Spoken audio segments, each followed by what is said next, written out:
Hi అండి, ఈరోజు తినే గుమ్మడికాయతో పాయసం చేస్తున్నాను. ముందుగా 1/2 కేజీ గుమ్మడికాయ తీసుకొని కట్ చేసుకుందాం. పాయసంలో కావాల్సింది 1 కప్పు బెల్లం, 2 స్పూన్లు నెయ్యి, 30 గ్లాస్ పాలు తీసుకున్నాను, 25 గ్రాములు జీడిపప్పు, 25 గ్రాములు కిస్మిస్, 5 యాలక్కాయలు తీసుకున్నాను. ఇంట్లో ఇత్తనాలన్నీ తీసేసేయాలి.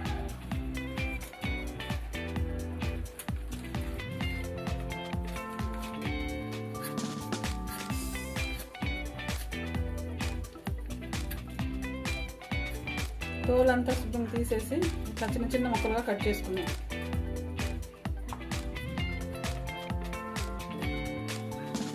గిన్నె వేడైంది, 2 స్పూన్లు నెయ్యి వేసుకోవాలి. నెయ్యి వేడైంది, జీడిపప్పు వేపుకొని ఎర్రగా వేపుకొని తీసుకుంటాం. ఎర్రగా వేయండి తీసేసుకోవాలి.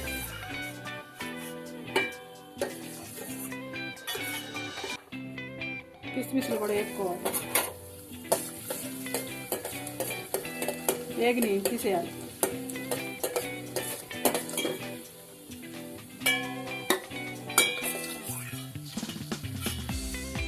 ఇదే నెయ్యిలో ముక్కలు వేసేసుకుందాం.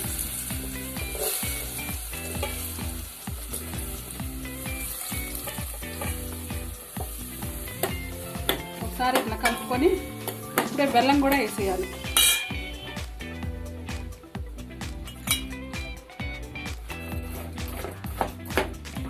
బెల్లం 2 కలిపి బాగా మెత్తగా ఉడికించుకోవాలండి. ఈ బెల్లంలోనే ఈ ముక్కలు కూడా మెత్తగా ఉడికిపోతాయి. ఒక 10 నిమిషాలు లో ఫ్లేమ్లో మూత పెట్టి ఉడికించాలి. గుమ్మడికాయ ముక్కలు బెల్లం బాగా మెత్తగా ఉడికిపోయిందండి. ఇలా మెత్తగా ఉడికిపోవాలి.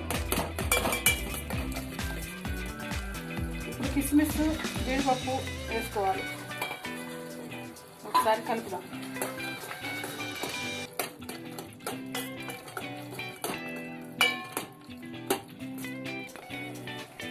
పావు గ్లాసు పాలు తీసుకున్నాను, వేడి చేసి తీసుకున్నాను. ఇప్పుడు పాయసంలో పోసేద్దాం.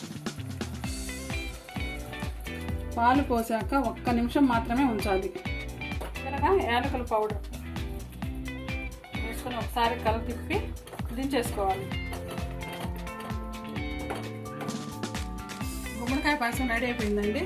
దీన్నే చక్కెర కద్దు కా ఖీర్ అని కూడా అంటారు.